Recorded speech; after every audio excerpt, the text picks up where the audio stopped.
Take a pit stop for all things NASCAR with the Four Tire Change podcast. Here is your host, Dawson Iserlo. Oh, welcome back to the Four Tire Change podcast. Dawson Iserlo with you. I mean, what a week to come back after a 2-week Olympic break, after, a stretch of NASCAR news that was somewhat quiet. You had some Corey LaJoie stuff come out. You had some MLB at Bristol stuff come out. But all in all, a relatively tame couple of weeks while Olympians did their thing in France. And then we came back and NASCAR decided to have the most ridiculous race of its season. And then that news was extended to Wednesday. So I am actually, for one, very happy that I chose to postpone this podcast because we wanted to see what the ruling was going to be. And we're joined by Chris Fusaro, who it's been a long time since we had him on, but obviously needed to have him on this week.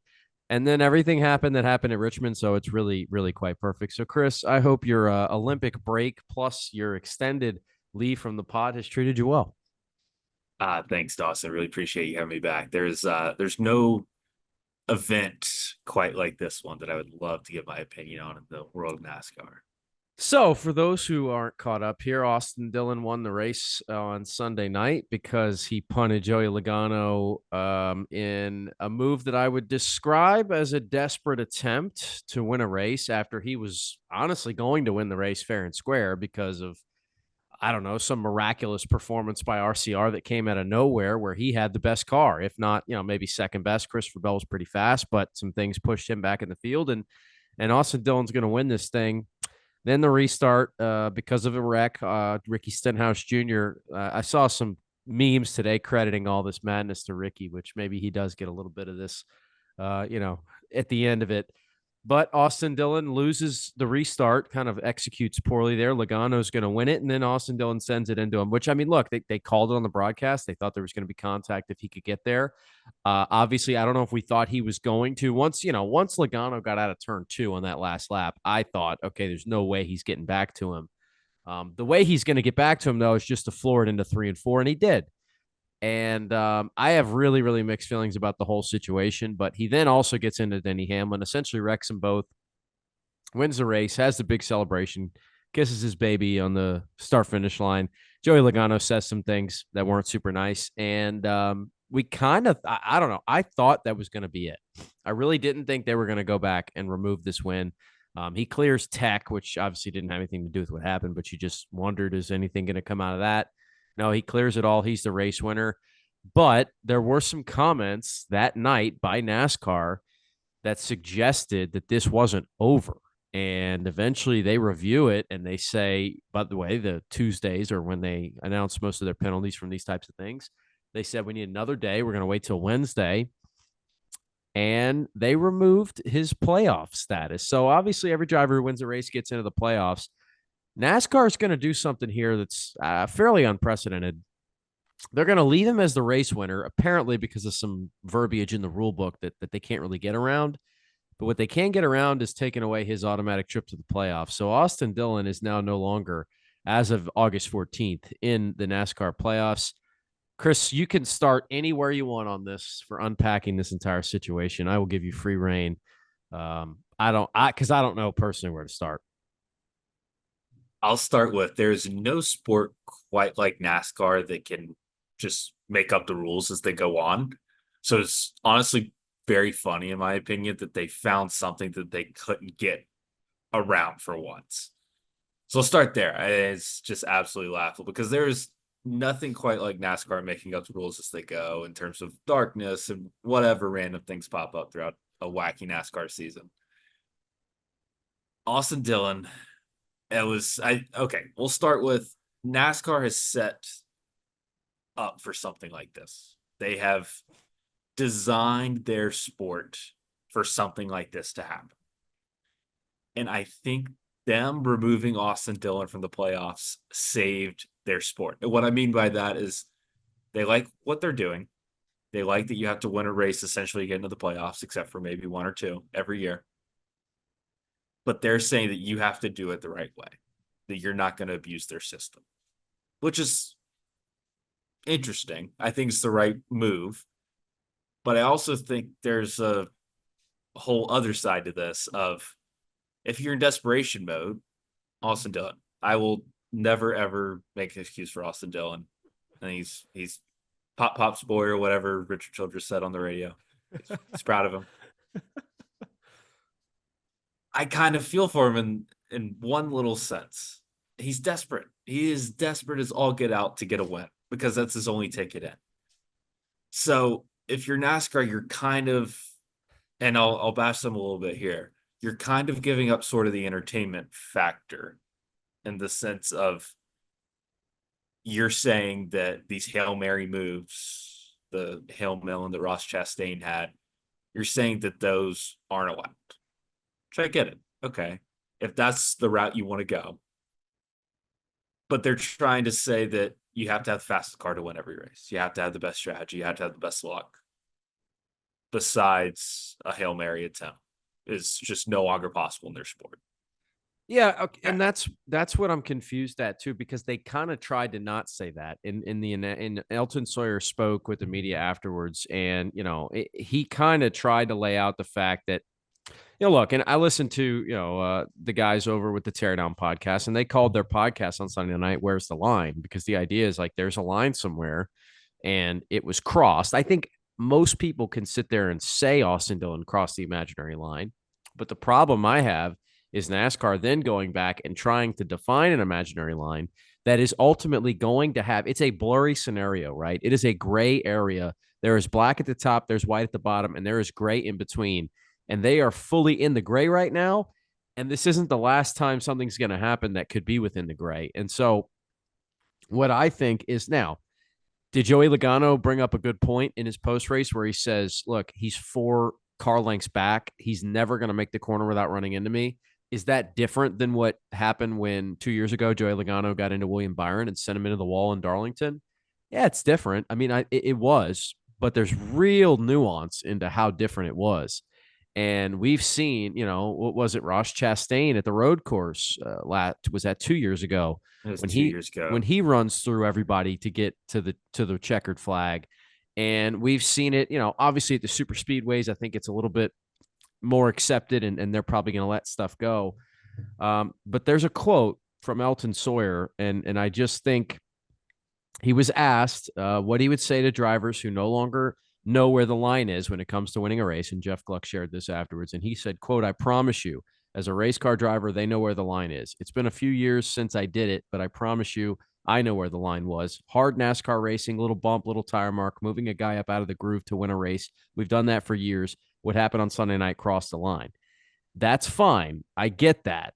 But the next time it happens, because everything beforehand, there's no worries. We don't have to go back and argue about it. It's already over. The next time Ross Chastain, for lack of a better example, pushes Denny Hamlin into the fence at Martinsville on the final lap of the race, goes on to be the winner, we're going to have this entire big blow-up conversation because they've now opened the door for it. So I understand they didn't want it to get to where it was demolition derby on the last lap of every race, especially if a car that happened to be 32nd in points was hanging around the front. I just worry that Pandora's box has been opened and it's going to be really hard to put everything back inside. All right, 2 comments based off of that right there. If this was, call it 3 months ago, if there weren't 3 races left till the NASCAR playoffs, the guy wasn't 32nd in points, would it be viewed as a desperation attempt? Would it be viewed in this light of it's all or nothing? I think I used the example of Joey Logano, William Byron at Darlington. Both those guys were getting into the playoffs. I think there's more of a, it's in the gray area, no doubt. Joey Logano didn't wreck 2 cars coming to the start-finish line. But if I can stop you right there, that's what I think is really interesting to this, and it's really got me wondering, is the second wreck, so to speak, the Denny Hamlin factor of this, why it's a bigger deal. If Logano gets pushed into the wall and nobody's behind him, let's say those two had kind of driven away from the pack, and it's first and second, and he does, essentially – again, it's not the same mechanic to get to Logano that it was when Logano did it to Byron, but it was the same outcome. He drove into the back of him, put him into the outside wall, and won the race. if that's what happens and Denny Hamlin doesn't happen to be on the inside there when Dillon's coming back towards the start finish line, I don't know the answer to it. My guess is that we wouldn't have had this conversation at all, that he'd have been named the race winner, which is why this is such a weird situation altogether. And then to give him credit for the win, but not any of basically the benefits of it, right? He doesn't get the playoffs. He gets a point penalty that essentially, nullifies the points he earned. Not that he was going to make it in on points anyway this year. He's having an awful season. I think we've all agreed on that. My selfish reason I'm upset with the ruling is that I had Austin Dillon in my playoffs in the preseason, and I was going to get it right, and now I'm not. So that's upsetting. And the funny thing is, I need to find the footage because I think I said he was going to win a random race. I think I had that called. So I need to figure it out for sure. If I did have that right, maybe I'll find that clip and post it somewhere. I would have never picked him to win on a short track. Anything. I mean, it was the most random thing I've ever seen in my life. But to come back to your point, it's the second car that did it. If Denny Hamlin's not there, has nothing to do with it. But the funnier part is I didn't listen to Denny Hamlin's podcast, but I know he was probably a little more, from everything I've gathered, he was a little more heated on there than he was post race on air with NBC. I think the immediate outrage from Joey Logano, who, okay, yes, he was going to win the race. He's probably I call it the main target. I'm not sure what term you would use. I don't think what happened to him really determined this penalty being handed down. I think it started it, but I think it was really finished when Denny Hamlin got turned. Yeah, and so, we kind of covered it there. I think it's you're more of a fan of the idea. I think it's a dangerous precedent. I think for the most part, you are right, and that NASCAR is right, that this was probably something that they wanted to at least remind drivers of. Hey, we have the power to do this. If you guys are going to take this, to the nth degree, I just do worry if it's going to get to a point where you're going to, and look, it's going to happen at some point. You're going to have, an incident where drivers go in. And I think the hesitancy, if you listen to some of the people like myself who kind of were in favor of them leaving this outcome the way it was, is that I just don't want down the line drivers to feel like they can't be aggressive and make the crazy move, because as we always talk about, NASCAR is going, and we'll see if they do it this time because there's actually, a penalty that was drawn off. This is going to be their commercial for next year's Richmond race, right? Like, this is what they do. And they do it with the fights. And then they say, we don't really want the fights, but also we're going to play the fights and every Friday night to advertise our race that's coming up on Sunday. And we're going to put them on our social media channels, and we're going to add the mic'd up versions of them and throw them on TikTok and everything like that. So I hope drivers won't have this, negative feeling about being aggressive. I don't think they will. And again, like Elton Sawyer is kind of putting a lot of stock in the ability for drivers to have that common sense level among themselves. The other funny thing about it, I don't think it really would probably have made a full difference in NASCAR's ruling. And to be honest, those guys wouldn't have been 32nd in points, so you wouldn't have had the exact same scenario.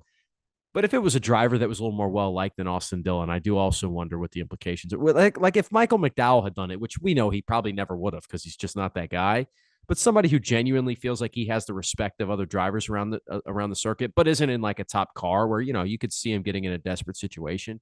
If it's him, if it's somebody, I don't know, if you want to throw another name in there, Alex Bowman, or somebody who's just generally doesn't. I just feel like the garage has a feeling of a certain type of way about Austin Dillon. And I wonder if that impacted at least the reaction initially, if not, the decision itself for NASCAR. But I would venture to say no, but I do wonder that.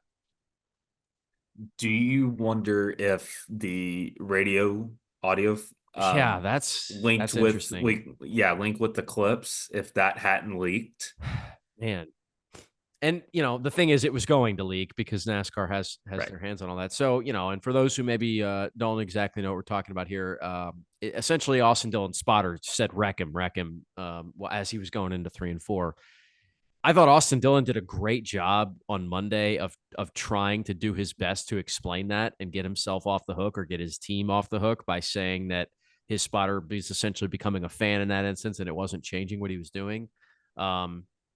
Now look, did Austin Dillon need his spotter to say wreck him for him to do it? Probably not. But if he had any sort of last second, should I go in there or not, that it certainly wouldn't have discouraged him. You do bring up a good point, because then you also have, look, NASCAR has these blurry, weird rules about team orders that they don't like having. They're not allowed, but it happens, whatever. They don't want to be like F1 where they say move over for your faster, well, for sometimes not even your faster teammate, move over for your teammate who needs it more. But that is, no, it's a good point. I don't know for sure. It's like a perfect storm of different factors here that led to all this. And at the end of the day, Austin Dillon's not in the playoffs. He is the race winner of Richmond fall 2024 or summer, whatever you want to call it. But now he's got 3 more chances. How funny would it be if Austin Dillon found a way to win one of these last 3 races? I was about to say the same thing. It I would mean, be laugh out loud now, hilarious. some would argue he's not even going to have a shot, because if he's in the top 5 in the last 10 laps, I was gonna say oblivion. the same thing. Is there a chance that he even finishes any of the next few races? What I would think is interesting, though, is the 2 drivers who were implicated by this, as we talked about, Logano and Hamlin, both have a lot at stake, obviously, still trying to stack up some playoff points, going to be playoff drivers, and not only playoff drivers, we think championship contenders to an extent. So that makes it a little interesting. And then I wonder if there's any at all, like, well, he's gotten his punishment, I'm going to stay out of it. Because now what's interesting is, there were some serious penalties here in addition to just taking the playoff appearance away. It was 25 points. It was monetary fines. Logano got a monetary fine for his little incident on pit road, which, by the way, I don't condone at all. It was definitely a safety concern. And, the NASCAR official gave him a little talking to right then and there. And I will wonder forever if Logano doesn't get kind of chewed out by NASCAR officials right there, if he does try and make a beeline for the celebration that Austin Dillon was having in there on the front stretch. But all that being said, it is an interesting situation. You've got Michigan, you've got Daytona, and you've got Darlington. By the way, the small winner of today's instances, or the small winners, I guess you could say, that you don't think about right away. Ross Chastain's probably feeling better about his playoff hopes as of now. As is maybe Chase Briscoe, who's got a long way to go, but is in the mix. Ty Gibbs as well. Those guys that were on the playoff cut line, that cut line's now, 1 driver further down. So with 3 to go, it's interesting too, because I imagine there was already some, strategy situations playing out about trying to go get a win at Michigan or Daytona. Those guys can go back to points racing if they want, but I always think it's fascinating trying to figure out who's going to go for wins and how much of a difference there is. I think at certain tracks, it lends itself to it more than others. Obviously, Daytona is the ultimate strategy race there, where you can do whatever you want as far as trying to win the race or trying to rack up stage points. Man, 3 races to go, Chris. I mean, of that group, Ty Gibbs, Bubba Wallace, Ross Chastain, I guess you could throw Chris Buescher in there. Somebody's not going to be in the playoffs. Who do you think's out of those guys? I think Ross Chastain. It was kind of enlightening seeing his name near the bubble on the broadcast the other night on NBC.